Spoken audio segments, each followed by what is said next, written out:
Financial markets పై పట్టు సాధించాలనుకునే వాళ్ళు Revanth conduct చేసే వెబినార్ కోసం ఈ నెంబర్ కి కాల్ చేయండి. నమస్తే, వెల్కమ్ టు సుమన్ టీవీ డబ్బు పాఠాలు. నేను మీ విష్ణు. ప్రస్తుతం నాతో పాటు సీనియర్ ఫినాన్స్ ప్రొఫెషనల్ గిరిబాబు గారు ఉన్నారు. వారితో మాట్లాడదాం. సార్ నమస్తే. సార్ నమస్తే అండి. సార్ గిరిబాబు గారు, ఇప్పుడు ఎవరికైనా ఎడ్యుకేషన్ పూర్తయి ఉద్యోగం వచ్చేటప్పటికే ఒక 24-25 సంవత్సరాల వయసు ఉంటుంది ఇంచుమించుగా. సో 25-24 నుంచి అందరూ జాబ్లోకి వెళ్ళిపోతారు. కాబట్టి ఉద్యోగం రావడానికంటే ముందే, అంటే 25 సంవత్సరాల వయసు కంటే ముందే ప్రతి ఒక్కరూ తప్పనిసరిగా తెలుసుకోవాల్సిన, నేర్చుకోవాల్సిన డబ్బు పాఠాలు ఏమున్నాయంటారు అసలు? మీకు గుర్తుంటే మనం ఒక 1 year బ్యాక్ చేసిన ఒక వీడియో 25 అని ఒక వీడియో చేశాము. అంటే ప్రతి ఒక్కళ్ళు కూడా వాళ్ళ యొక్క విద్యార్థి దశ 25 years వరకు ఉంటుంది అనుకుంటే, అంటే 21, 23, 24 వరకు అలా విద్యార్థి దశ అయిపోగానే ఉద్యోగ దశ స్టార్ట్ అవుద్ది. ఎక్కడి నుంచి? 25 తర్వాత నుంచి 50 వరకు. ఈ 25 to 50 అనేది very very very crucial period of earning. ఈ 25 to 50లో ఎర్నింగ్ చేసింది 50 to 75లో స్పెండింగ్ చేయడానికి, లైఫ్ ఎలా ఉండాలో నిర్ణయించుకోవడానికి ఈ మధ్యలో ఉండే 20 సంవత్సరాలు చాలా ఇంపార్టెంట్. సో మీరు అన్నట్టుగా ఇప్పుడు ఈ దశలో ఉండే వాళ్ళు ఈ డబ్బు పాఠాలు కనుక నేర్చుకొని ఇంప్లిమెంట్ చేయగలిగితే వాళ్ళ మలి జీవితం, అంటే చివరి 25 సంవత్సరాలు యాక్చువల్గా దట్ ఈస్ వెరీ క్రూషియల్. అప్పుడు ఎవరు మనకు డబ్బులు ఇవ్వరు, మన ఖర్చులు పెరుగుతాయి, మన మీద రెస్పాన్సిబిలిటీస్ కూడా ఉంటాయి. ఆ దశలో పర్ఫెక్ట్గా ఉండాలి అంటే మీరు అన్నట్టుగా 20 సంవత్సరాల వయసులో వీళ్ళు ఏ పాఠాలు నేర్చుకుంటే బెటర్ ఉంటుందో మనం డిస్కస్ చేద్దాం ఒకసారి. సో అన్నిటికంటే ఇంపార్టెంట్ ఏంటంటే ఫస్ట్ ఉద్యోగంలో రాగానే ప్రతి ఒక్కళ్ళు కూడా వాళ్ళ యొక్క లైఫ్కి ఒక తప్పనిసరిగా ఒక టర్మ్ ఇన్సూరెన్స్ తీసుకోవాలి. ఎందుకంటే చాలా చిన్న వయసులో తీసుకుంటే ప్రీమియం తక్కువ ఉంటుంది. ఈ ప్రీమియం ఎప్పటికీ పెరగదు. కాబట్టి తన మీద ఆధారపడ్డ వాళ్ళు ఆర్థికంగా నష్టపోకుండా ఒక కుటుంబానికి ఆర్థిక భద్రత కోసం ఒక టర్మ్ ఇన్సూరెన్స్ తీసుకోవాలి. మినిమం 1 కోటి 2 కోట్లకు టర్మ్ ఇన్సూరెన్స్ తీసుకోవాలి. అప్పుడైతే చాలా తక్కువ ప్రీమియం ఉంటుంది, బికాస్ ఏజ్ తక్కువ కాబట్టి. అది కూడా ఎప్పుడైనా తీసుకోవాలి ఒక 60-65. అంటే వాళ్ళ పిల్లలు ఎప్పుడైతే సెటిల్ అయిపోతారో అనుకుంటారో, అంటే ఎప్పుడు పెళ్ళైద్ది, నాకు ఫస్ట్ ఆర్ సెకండ్ కిడ్ ఎంత ఏజ్ ఉంటుంది, ఆ అబ్బాయో లేదా అమ్మాయో, రెండో అబ్బాయి లేదా రెండో అమ్మాయికి ఒక 30 ఏళ్ళు వచ్చే వరకు తన ఏజ్ ఎంత ఉంటుంది అందాదగా లెక్కేసుకొని 60, 65, 70 వరకు తీసుకోవాలి మ్యాక్సిమం. అంతేగాని టర్మ్ ఇన్సూరెన్స్ లైఫ్ లాంగ్ తీసుకోకూడదు. ఎప్పుడు కూడా మన మీద డిపెండ్ అయిన వాళ్లకు ఆర్థిక నష్టం ఎప్పటిదాకా కలుగుతుంది మనం లేకపోతే అది క్యాల్కులేట్ చేసుకొని అంతవరకు తీసుకోవాలి. ఎందుకంటే దాని తర్వాత మీరు బ్రతికుంటే మీ మీద మీకే భారం అవుతారు మీరు. కనుక మీరు ఒకరికి భారం కాకుండా చూసుకోవాలి first. At the same time మన వల్ల ఇంకోళ్ళు ఇబ్బంది పడకుండా చూసుకోవాలి. That is called term insurance period. అలా ఒక టర్మ్ ఇన్సూరెన్స్ తీసుకోవాలి. ఇది ఫస్ట్ అందరు ఖచ్చితంగా జాబ్లో జాయిన్ అవ్వగానే చేయాలి. ఫస్ట్ లెసన్ ఇది కంపల్సరీ. తర్వాత రెండోది, వాళ్ళకి వచ్చిన మొదటి దశలో ఉండే ఇన్కమ్ ఏదైతే వస్తూ ఉంటుందో ఆ వచ్చిన ఇన్కమ్ని నెమ్మదిగా ఒక 6 months సరిపడా ఒక ఎమర్జెన్సీ ఫండ్ క్రియేట్ చేసుకోవాలి. అంటే సడన్గా ఇప్పుడున్న అన్ఫార్చునేట్ కండిషన్స్లో మనం చూస్తున్నాం కదా, పొద్దున్న లేస్తే జాబ్స్ పోతున్నాయని వింటున్నాం. సడన్గా నాకు ఏమన్నా ఇబ్బంది అయితే కూడా ఇలాంటి టర్మ్ ఇన్సూరెన్స్ కట్టుకోవడానికి, నా లైవ్లీహుడ్ ఇబ్బంది లేకుండా ఉండడానికి ఒక 6 monthsకి ఎమర్జెన్సీ ఫండ్ క్రియేట్ చేసుకోవాలి. This is compulsory. ఇది ఎలా ఉండాలి? లిక్విడ్ ఫండ్స్ లేకపోతే బ్యాంక్లో ఎఫ్డీస్ రూపంలోనో లేకపోతే బ్యాంక్ సేవింగ్స్లో ఉండాలి కంపల్సరీ. అంటే ఎటువంటి ఒడిదుడుకులకు కానీ మార్కెట్ లాభ నష్టాలకు కానీ సంబంధం లేకుండా ఒక 6 నెలలకు సరిపడా తన ఖర్చు ఎంత నెలకు ఉంటుంది అనుకుంటే దానికి ఇంటూ 6 times 1 year ఉంటే ఇంకా బెటర్. ఈ ఫండ్ ఒకటి జనరేట్ చేసుకోవాలి కంపల్సరీ ప్రతి ఒక్కళ్ళు కూడా. ఫస్ట్ లైఫ్ ఇన్సూరెన్స్ తీసుకోవాలి, ఆ తర్వాత ఎమర్జెన్సీ ఫండ్ సెట్ చేసుకోవాలి. దీని తర్వాత important thing, budgeting of your salary.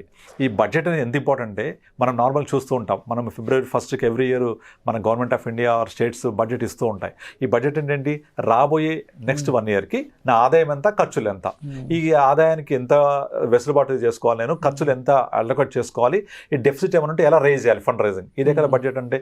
అదేవిధంగా మనం బడ్జెటింగ్ చేసుకోవాలి. మనకు ఒక ఫార్ములా ఉంటుంది. ఈ ఫార్ములా ఏంటి? 50-30-20. ఈ 50 ఏంటంటే మనకు వచ్చిన ఆదాయంలో ఆర్ ఇన్కంలో కంపల్సరీ 50% బేసిక్ నీడ్స్కి స్పెండ్ చేయాలి. అంటే బేసిక్ నీడ్స్ అంటే food, shelter, clothing, basic needs ఇవి.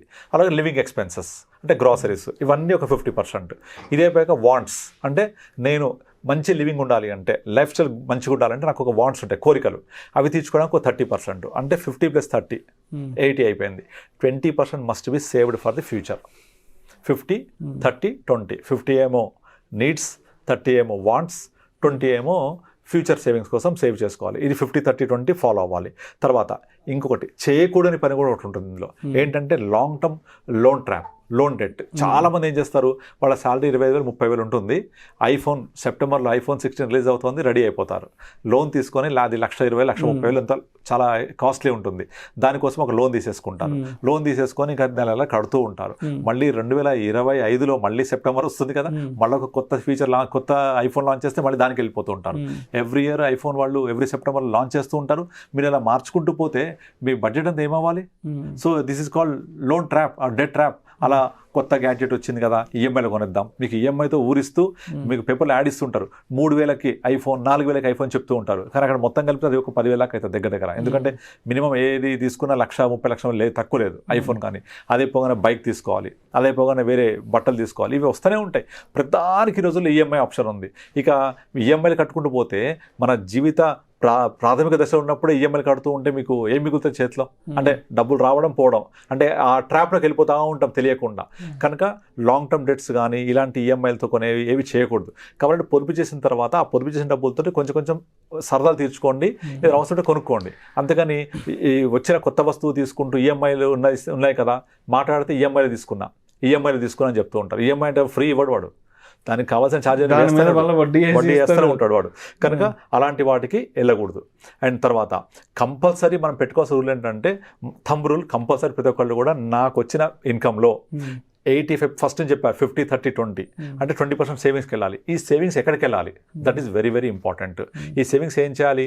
మన గుడ్ ఓల్డెన్ డేస్లో మనకు పెద్దవాళ్ళు చెప్పినట్టుగా post office, fixed deposit, recurrent deposit, LIC policy, లేకపోతే ప్లాట్, ఈ జమానా అయిపోయింది. గోల్డ్ కంపల్సరీ ఫైనాన్షియల్ సెట్స్లో చేయాలి. అంటే ఏంటి? ముఖ్యంగా మ్యూచువల్ ఫండ్స్. ఎందుకంటే India growth story, India economic story, మన జీడిపి, ఇండియా నెక్స్ట్ 10 yearsలో ఎలా వెళ్ళబోతోంది, ఇవన్నీ కన్సిడర్ చేసుకుంటే ఇండియా గ్రోత్ స్టోరీలో పార్టిసిపేట్ చేయాలి అంటే మనం చేసే ఏ 20% సేవింగ్స్ ఉందో that must go to mutual funds. ఎందుకంటే ఇక్కడ మనం గమనించాల్సింది ఏంటంటే, మన పెట్టే పెట్టుబడి దేశంతో పాటు గ్రో అవుతూ ఉంటుంది. ఇండియా రేపొద్దున అమెరికాని బీట్ చేయడానికి సమానంగా వెళ్తుంది, చైనాతో కంపీట్ చేయబోతుంది అనుకుంటే ఇన్వెస్ట్ చేయాలి. కనుక అది జరుగుతుంది ఎట్లాగూ రాబోయే 15 సంవత్సరాలలో. మీ వయసు 25 సంవత్సరాలే, మీకు రిస్క్ తీసుకునే కెపాసిటీ చాలా ఉంటుంది, ఇన్కమ్ ఎర్నింగ్ టైం చాలా ఉంటుంది. కనుక హ్యాపీగా మీరు మీ 20%ని మ్యూచువల్ ఫండ్లో ఫుల్ ఫ్లెడ్జ్గా ఇన్వెస్ట్ చేసుకోవచ్చు. ఇది తప్పనిసరిగా ప్రతి ఒక్కళ్ళు మనం ప్లాన్ చేసుకోవాలి. అలాగే ఈ చేసేటప్పుడు కూడా నేను కన్జర్వేటివ్ ఉంటాను, నాకు నష్టభయం వద్దు అని మళ్ళీ డెట్ ఫండ్స్ పెట్టకూడదు. కొంచెం రిస్క్ తీసుకొని అడ్వైజర్ని కలిసి మంచి పోర్ట్ఫోలియో క్రియేట్ చేసుకోవాలి, aggressive portfolio. Because you have a lot of time, 25 years ఉంది ఇంకా. కనుక అగ్రెసివ్ పోర్ట్ఫోలియో క్రియేట్ చేసుకోవాలి. దాని తర్వాత అన్నిటికన్నా ఇంపార్టెంట్ ఏంటంటే, మనము ఈ ఇన్వెస్ట్మెంట్ అంతా కూడా investing on the time, not with money. అంటే ఇక్కడ టైం వాల్యూ చాలా ఇంపార్టెంట్ అవుతాం. మీకు పవర్ ఆఫ్ కాంపౌండింగ్ అన్ని కలిసి వస్తాయి మనకు. So time value, power of compounding ఇవన్నీ కలిసి ఒక పెద్ద అసెట్ జనరేట్ అవుతుంది.